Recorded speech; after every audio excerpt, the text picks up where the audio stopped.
পাবনায়কের সংসদ সদস্য মহোদয় বলেছিলেন 8 দিন হসপিটালে মাত্র 250 টাকায় নাকি ডায়ালিসিস করা হয়।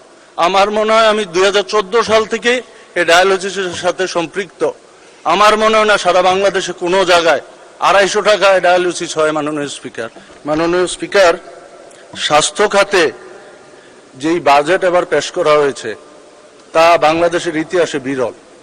কারণ মাননীয় স্পিকার, যে কিডনি ডায়ালিসিস, হার্টের রিং এবং চোখের লেন্সের উপর যেই কর ফেরত নেওয়া হয়েছে তা বাংলাদেশের ইতিহাসে বিরল। কারণ আমার পরিবারে মাননীয় স্পিকার, আমার পিতা মরহুম আলহাজ খোরশেদ আলম সাহেব, উনি কুমিল্লা উত্তর জেলা বিএনপির আমৃত্যু সভাপতি ছিলেন। উনি 2014 সাল থেকে এই ডায়ালিসিস করছেন প্রায় 18 সাল পর্যন্ত। এই জায়গায় মাননীয় স্পিকার, একটু আগে আপনার পাবনায়কের সংসদ সদস্য মহোদয় বলেছিলেন 8 দিন হসপিটালে মাত্র 250 টাকায় নাকি ডায়ালিসিস করা হয়। আমার মনে হয় আমি 2014 সাল থেকে এই ডায়ালিসিসের সাথে সম্পৃক্ত। আমার মনে হয় না সারা বাংলাদেশে কোনো জায়গায় 250 টাকায় ডায়ালিসিস হয়। মাননীয় স্পিকার, 2020 সাল থেকে আমার মাও ডায়ালিসিস করতেছে, আজও বদি, আজকেও করছে স্কোয়ারে, যার মূল্য প্রায় 5600 টাকা।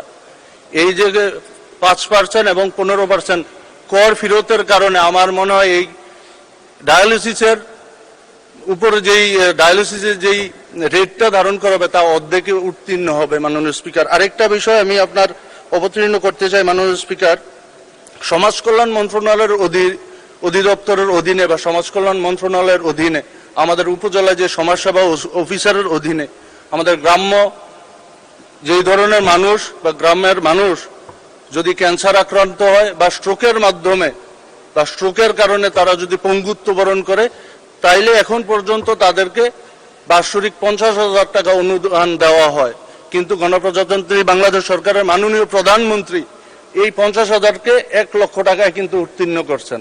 তা আমার কথা হলো মাননীয় স্পিকার, এই নাগরিক সুযোগ সুবিধাগুলো যদি আপনারা না দেখেন, অনেক মতাদর্শের লোক হয়তো বা এই জায়গায় আছে, অনেকের কথা হলো ব্যাংক নিয়ে কথা বা হাসপাতাল নিয়ে কথা। আসলে আমাদের রাজনীতিটা তো জনবান্ধব। মাননীয় স্পিকার, মানুষ বাঁচলে না সবকিছু, মানুষ না বাঁচলে তো কোনো কিছু না।